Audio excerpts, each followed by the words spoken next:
તો રાજકોટમાં 20 પાણી વિક્રેતાઓના પાણીના નમૂના ફેલ થયા। પાણીજન્ય રોગોને અટકાવવા મહાનગરપાલિકાની મોટી કાર્યવાહી। પાણીની તપાસ માટે મહાનગરપાલિકાની ટીમે સેમ્પલ લીધા હતા। જે નમૂના ફેલ થયા તે યુનિટ હાલ સીલ કરી દેવાયા છે। મીરા મિનરલ વોટર, બાબા મિનરલ વોટરના યુનિટ બંધ। એકવાનીર, માનસી વોટર, મહાદેવ વોટરના યુનિટ પણ બંધ। હાલ તમામને નોટિસ પાડવી શરૂ કરવામાં આવી છે કાર્યવાહી।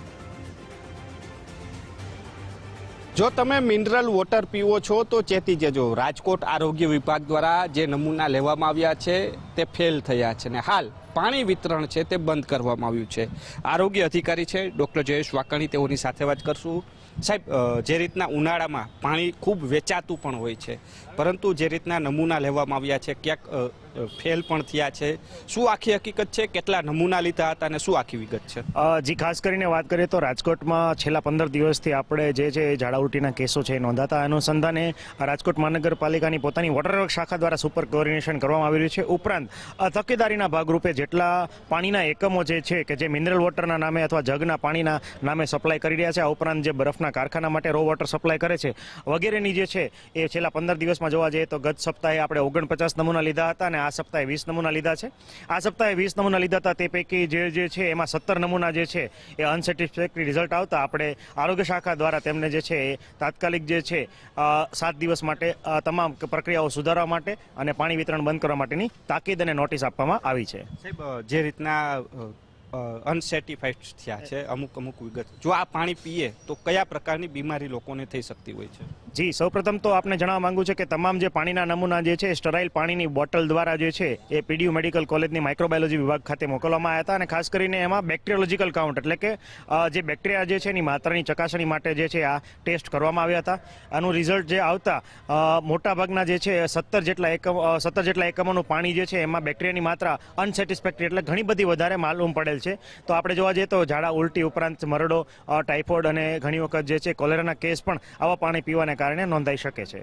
ખાસ કરીને લોકોએ શું સાવચેતી રાખવી? કારણ કે લોકો જ્યારે પણ બહાર નીકળતા હોય છે સીધું પાણી લેતા પણ હોય છે દુકાનોમાંથી, તો કઈ રીતના લોકોએ સાવચેતી રાખવી જરૂર?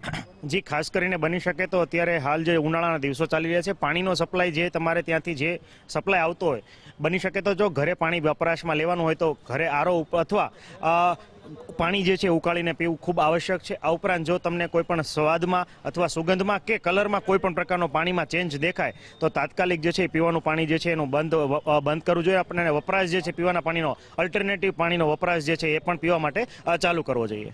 જે આ એકમોને નોટિસ ઇસ્યુ કરી છે 7 દિવસ માટે વેચાણ બંધ, હવે તે લોકો સામે કયા પ્રકારની કાર્યવાહીને શું નોટિસો ઇસ્યુ થઈ છે? અત્યારે ખાસ કરીને 7 દિવસમાં તેમના દ્વારા જે છે પાણી જે છે એ રો વોટર જે છે ક્લોરિનેટેડ રો વોટર વપરાશમાં લેવામાં આવે। આ ઉપરાંત જો આરો કે કોઈ પણ જે ફિલ્ટ્રેશન પ્લાન્ટ એ લોકો વપરાશમાં લેતા હોય એની સર્વિસ કરાવી દે। આ ઉપરાંત જો કોઈ પણ પ્રકારના કેન્ડલ કે ફિલ્ટર જે છે એ ચેન્જ કરવાની જરૂરિયાત હોય તો એ કરાવી આપે। ઉપરાંત જે છે જે ટ્રીટેડ વોટર જે એ લોકો સ્ટોરેજ ટેન્ક જે છે એમાં પણ ઘણા એકમોમાં સ્વચ્છતા છે એનું પાલન થતું નથી, તો જે સ્ટોરેજ ટેન્ક જે છે એની પણ પૂરેપૂરી સ્વચ્છતા જળવાઈ રહે। આ ઉપરાંત આજુબાજુનું એન્વાયરમેન્ટ અને ખાસ કરીને જે કેરબા અથવા જે જગ જે છે એની પણ સ્વચ્છતા પ્રોપરલી જળવાઈ રહે, જેથી આ જે બેક્ટેરિયોલોજીકલ કાઉન્ટ જે છે એની માત્રા સેટિસ્ફેક્ટરી લેવલ સુધી અને પીવાલાયક પાણી સુધી પહોંચે એ માટે તાકીદ કરવામાં આવી છે। આરોગ્ય અધિકારી ડૉક્ટર જયેશ વાકાણી જે રીતના વાત કરવામાં આવી છે, હાલ તમામ જે ફિલ્ટર પ્લાન્ટ છે તેમને 7 દિવસ માટે નોટિસ ઇસ્યુ કરીને બંધ કરવામાં આવ્યા છે। પાણીનો રિપોર્ટ આપ્યા બાદ ફરીથી તેઓ કાર્યરત કરી શકશે, એટલે કહી શકાય કે રાજકોટ આરોગ્ય વિભાગ દ્વારા હાલ જે પાણીના નમૂના લઈને કાર્યવાહી છે તે કરવામાં આવી છે। કેમેરા પર્સન દેવજી રંગાડિયા સાથે રહીમ લાખાણી, ગુજરાત ફર્સ્ટ, રાજકોટ।